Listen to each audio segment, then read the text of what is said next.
Following the release of Final Fantasy IV for the Super Famicom in 1991, Squaresoft was already hard at work on the next installment, Final Fantasy V.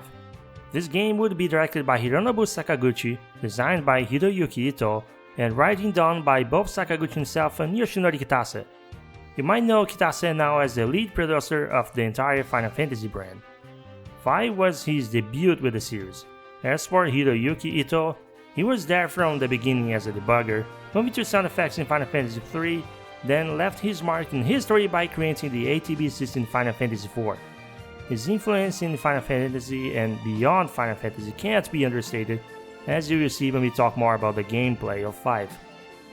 Their goal with the sequel was to offer some kind of experience that players couldn't have before, a less linear experience, since according to feedback they received, 4 was considered too linear and that made things a bit boring. Final Fantasy IV fans, don't complain to me, I'm just discarding what they say in the past.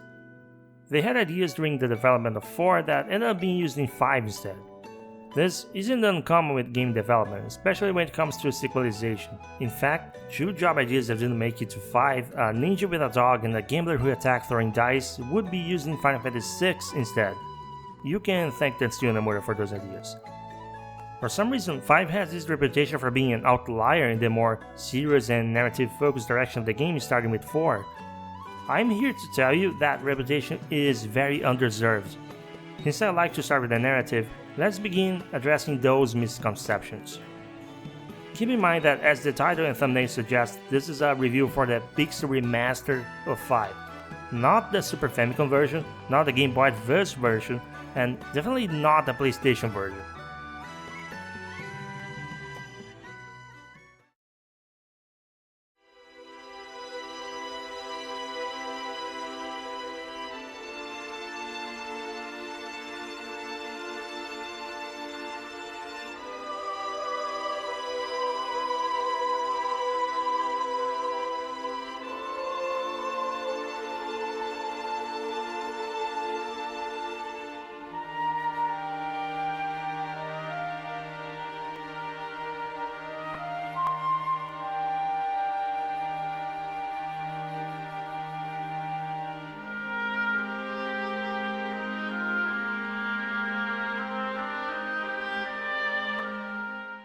The story of Final Fantasy V starts off in a foreboding note much like Final Fantasy IV.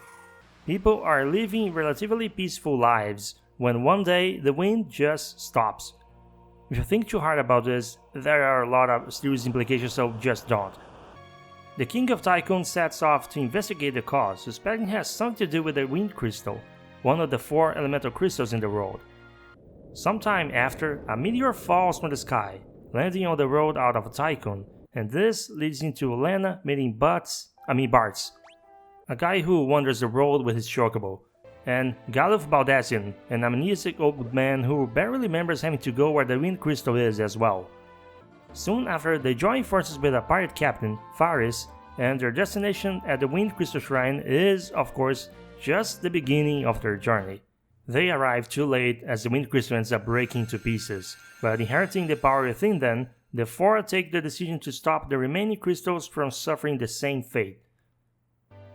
If you think the setup sounds a lot like a rehash of Final Fantasy 1, 3, maybe even the start of 4, I wouldn't disagree with you. The cause for the crystals being in danger is different, but it's still setting off as 4 heroes chosen by the powers that be who must protect the crystals of light and defeat a great evil. That kind of kickoff and the somewhat goofy, whimsical tone that the game presents itself ever so often is probably the reason why so many people dismiss 5's narrative as bland or nothing special compared to the 2 games that sandwich it, 4 and 6. I almost want to say that to think that, you had to not be paying any attention to what was going on in the game. Besides, the game's card used twice the amount of memory as 4, and the team used that to add way more event scenes than before. To say 5 has less story than 4 is just objectively wrong. Final Fantasy V had these breaks of levity between plot advances, something that was introduced in the script by Yoshinori Kitase, but the actual main story direction itself, it's seriously the darkest I've seen in a number of Final Fantasy games so far. If you want to argue that either 7 or 16 are darker, I might concede, but I think 5 is more effective simply because it can be more interesting to put a very carefree, goofy character like Bartz as the protagonist and see how long it takes before he breaks without the stuff that's going on around him. This is the same reason why I like characters like Rex as a protagonist for Xenoblade Chronicles 2. I guess this is a bit of a spoiler, but Final Fantasy V is very much a story where the main characters have a bunch of short-lived victories and a seemingly never-ending spiral of losses. They see their achievements and finish lines crumble before their eyes constantly. It looks like it's going to be a very light-hearted, quirky entry because of the focus on the group's dynamic and occasional hijinks. If you only sum up the plot to a couple sentences, it does sound pretty cookie-cutter. But the strength in 5's story is how brutal it is towards the protagonist's cast and how strong the characterization is compared to the previous entries. Yeah, I'm saying this game writes its characters better than 4. Sorry 4 fans. That game was a remarkable evolution narrative for the franchise, but 5 really outdoes it in character dynamic and dialogue. Well, maybe I'm being a bit unfair. 4's dialogue style is not entirely worse than 5, it's just different. 4's dialogue is meant to be more like a romance novel, while 5 is decidedly more casual in its vocabulary. But at least when it comes to the Beast remasters, 5's conversations do look more fleshed out. It's also worth noting that 4 had a bigger cast of playable characters to deal with. Sasu and Rydia get developed a lot over the course of the story, while most of the others don't get that much because your party changed so often. 5 could focus more on giving each character their moment in the spotlight because there were so few of them, and it pays off. You learn more about the kind of people they are sooner or later. You get moments like Lena being the single person in the group with affinity to Windrakes, showing to be the kind of person who puts others before her even if it puts herself in danger. Galuf appearing to be a strange old man tagging along until reveals to be an incredibly competent badass. And Far is... I'd better not spoil this one. If 4 set a new standard for the narrative in Final Fantasy games, 5 deserves credit for the character writing specifically.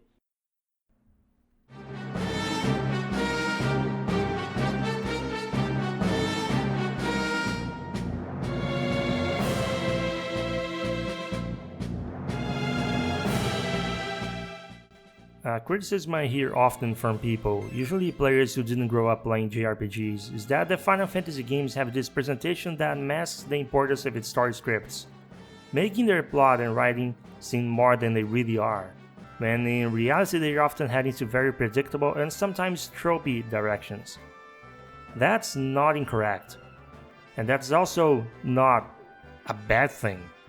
Literally every type of media does it, and it's always been a very valid way of presenting narratives. Presentation is very important, and I'm gonna argue that for the vast majority of the audience of these media formats, it's what makes or breaks any story. That's why nobody actually cares if a series like Zelda, Dragon Quest, or the Tales series don't try to blow anyone's minds with their stories. Nobody cares. They still have scenes, moments, dialogue, and characters that stick with you. And Final Fantasy is one of the best when it comes to that. Now, when I get to some much later entries in the series, then we can start talking about real, serious narrative problems, like incoherence in excess and big writing contradictions. But as far as where we are at right now, up to Final Fantasy V, the narrative is fine, good even. But again, the characterization of the main cast, it's more than fine. Put this game in its 1992 context and it simply outdoes every other JRPG in that aspect. And we may have to thank 5 for the series' strength in writing character dynamics well. I could spend a bit longer to talk about the random funny things characters do in such and such event scene, or NPC dances, piano playing, Bartz being a goofball, etc. But I'm not going to. People have always focused on that a lot, and I just think there's a lot more to 5's characters than that. And yeah, this game does introduce Gilgamesh, who is a recurring giant comic relief in the series and fan favorite. You know what? Maybe 5 also paved the way for the occasional tonal whiplash in future entries. I like Gilgamesh in this game, but I'm pretty sick of seeing him in so many other entries. He went from being a silly enemy you end up learning to respect, to become the personification of the most gratuitous fan service in this franchise, and I kind of hate that. If you want to know what he was like before Square Enix completely flanderized him though, 5 is the game to play.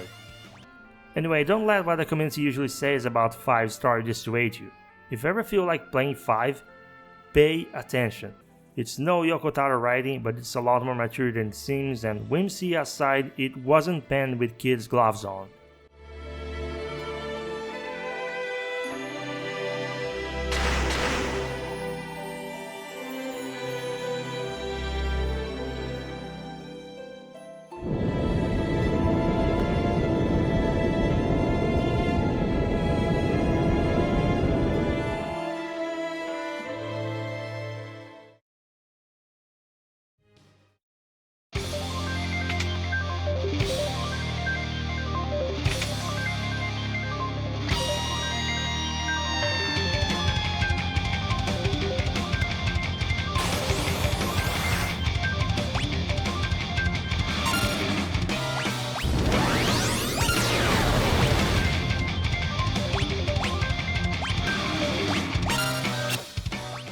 So maybe you, who played 5 before, still disagree with me about this game's narrative.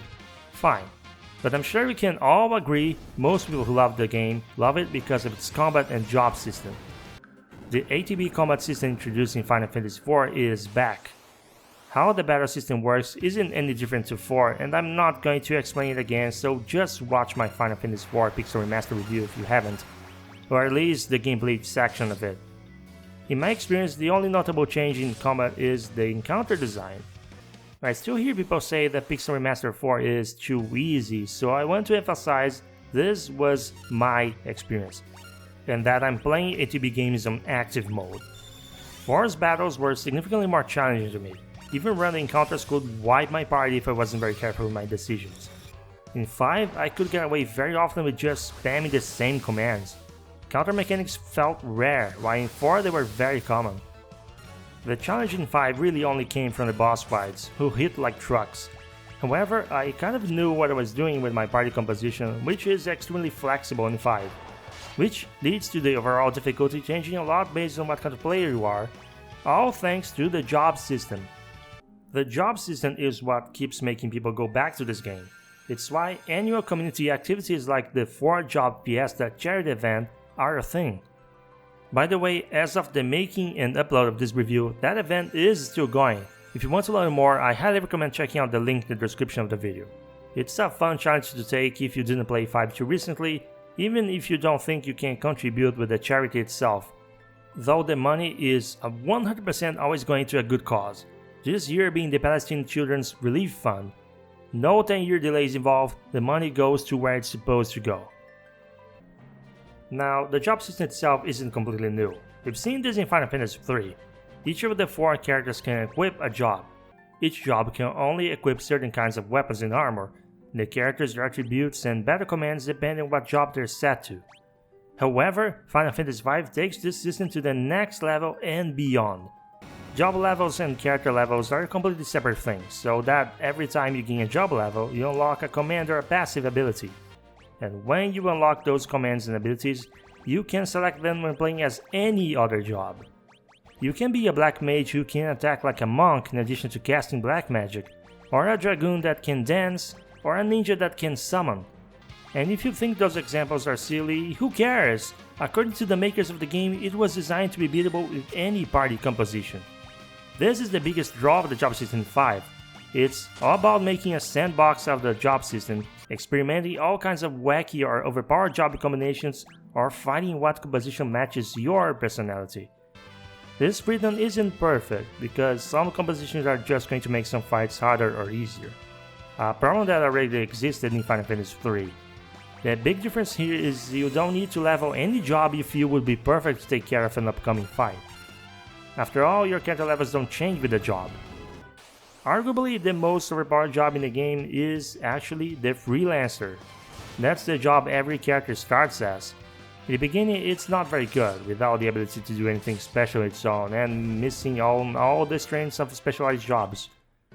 Each time you master another job, the freelancer automatically gains perks from it. But that's something that requires a big commitment involving farming optimal encounters for ABP, ability points, which usually come in very small amounts. For most of the game, you get 1 or 2 per fight. Many jobs require almost 1,000 points or more to be mastered. Even the boost settings in the Big Summer Master, which you can set to a maximum multiplier of 4, that's a lot more time spent just grinding random encounters than most players have the patience to grind.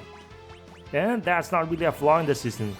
A freelancer with all jobs mastered can be really broke and make the final battle a total joke. That's a shiny but not necessary reward offered to you at the cost of dedicating all that extra time. Even the secret bosses can be defeated without using freelancers. There is another secret job that can be made for a very broken addition to your party formation, but it's one of the coolest secrets in the game, so go find it and judge it for yourself. Personally, I still prefer freelancers over it, but I'm an insane person who enjoys grinding. 5's job system also ensures you have multiple alternatives as a way to pass a difficult boss fight or encounter without feeling like you need to stop and grind levels. You can still do it if you want. It is, after all, gratifying seeing your ability menu get more filled up the more you level jobs. Like in past entries, the game has quite a few accessories, armor, and weapons that come with special effects, utilities, or resistance that extend their use when you start the final act of the game, if those effects complement your strategy. Every time you change jobs, the game sets the optimal equipment automatically, but you have to be careful about this, since this optimal focuses only on boosting your attack power or defense. You have to select the more unique stuff yourself. This is something I forgot to mention in my Final Fantasy IV review and carries over to the next few Final Fantasy games. Now I'm gonna have to give some more credit to 5 as a pioneer of the series. When discussing the series in terms of endgame content, 6 gets brought up a lot. And sure, the final chapter in that game has so much content that some people criticize it for being too bloated and unfocused. But 5 does something extremely similar to that, although arguably way less unfocused. Carefully avoiding story spoilers here, but at some point you unlock access to the final dungeon. But in that moment on, you still have at least a dozen hours worth of content to explore, dungeons to visit, bosses to kill, and equipments to find. 5 is pretty rich in optional game content. And don't even try to tell me that's some kind of illusion and that you still get crushed if you go for that final dungeon without doing the rest of the content first. Because I played under the 4 Job Fiesta rules last year, and I went straight to the final dungeon as soon as I could and beat the game. It's challenging, but it's very doable.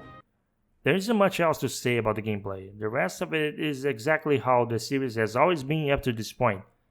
Walking around the map, towns, dungeons, fighting hidden items and chests, everything. Secret passages also return, but the thief job or ability lets you always see the secret pass before you enter them.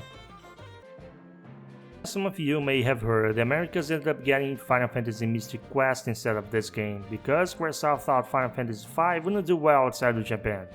That part about getting Mystic Quest instead of 5 is another widespread misconception. Mystic Quest was going to happen anyway. That the game was designed for a different purpose, which had nothing to do with replacing 5's release schedule in the West. The part about the company being secure about Final Fantasy V's reception, I don't know about not doing well, but I can kind of see the point in terms of complexity. Think about that time, 1992. Is it really that unlikely a lot of players would rent or buy the game and end up finding it too hard without a guide because they happen to be using a really crappy job combination? Sure, the game was designed so that isn't supposed to happen. You can also swap jobs easily if you keep failing. But I don't know, man, in the time before widespread internet access, FAQs and YouTube, this level of character customization could very well have been a double-edged sword. At least that's what I assumed they were worried about. And yeah, I'll review Mystic Quest later.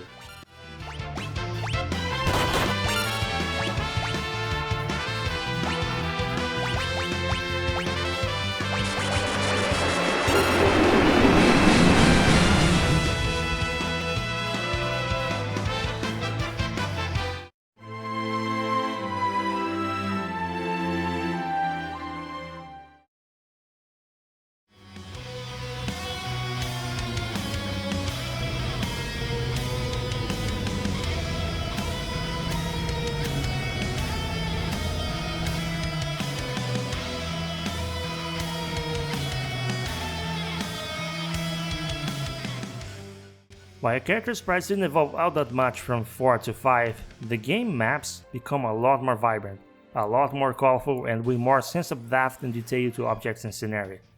They were very familiar with the Super Famicom hardware at this point, yet they didn't have twice the memory to work with. Pretty much everything that wasn't a character sprite looks incredible for an early SNES game. At least that's how I can describe the original game. Let me be frank, I've run out of things to say about the visual presentation the Pixel remasters themselves. 1 through 4 all look great, and yeah, I know the PSP remakes exist, I still prefer how these new remasters look. Some people don't like how some sprites look slightly different for 5. If you compare them side by side, the new ones are visibly more slim and some small details look different. I actually do prefer the new sprites compared to the Super Famicom originals, so yeah, I like how 5 looks. And there isn't much more praise I can give, really. See, aside from the new particles, some 3D effects and more vibrant colors, 5 doesn't look like much of a remaster. The original Super Famicom game already showed a lot of detail for a 16-bit JRPG, preserving as much of the graphical direction of the pixel art of the original in the remaster makes the wow factor significantly weaker compared to remasters of the previous 4 games. And I have a feeling 6 is going to be even less impressive since the pixel art in that game is even closer to how good the Super Nintendo could do. But hey, we can all agree it looks better than the GBA version, right? And yeah, the jittery screen scrolling is still here.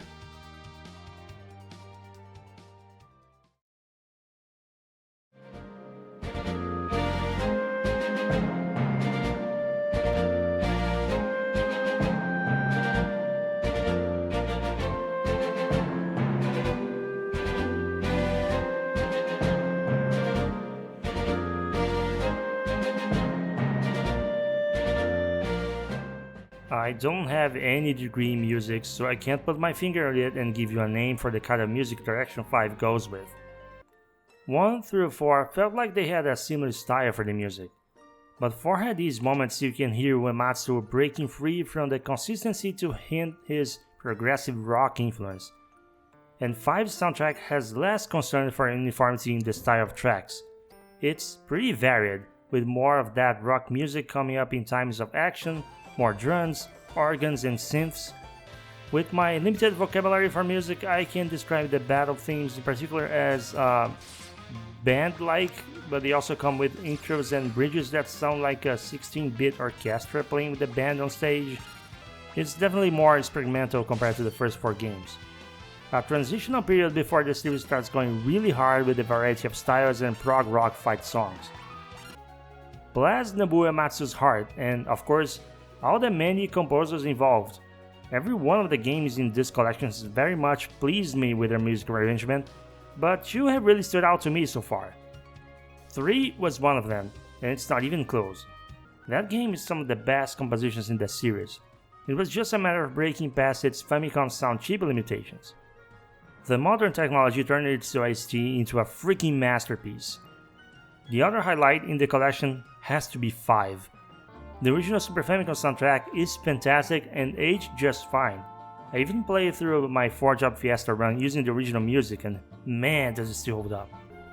But the arrangements just took what was great about it and gave it a very nice polish, so to speak. Nearly every track sounds just like they're supposed to sound. It's a terrific work that captures the exact same essence, the same feeling. Someone could make a case of the arrangements playing a bit too safe, but I'm fine with it. I always loved 5's soundtrack, so playing it safe is the closest they could get to keep someone like me happy.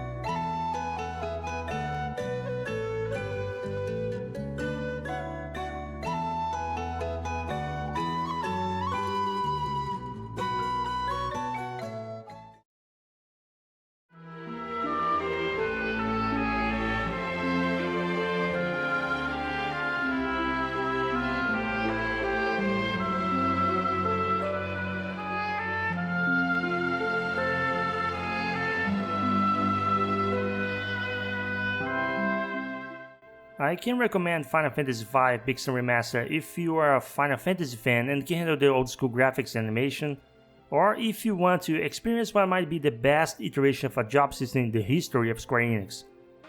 This might be head to head with the Game Boy Advance version of the game, just because that version comes with a bunch of extras not included here.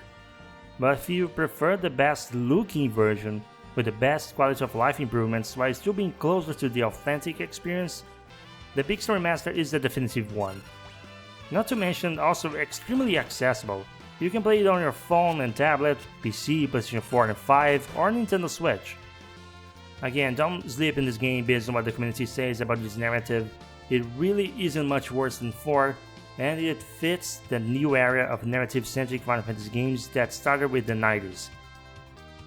Thank you for watching, and take care!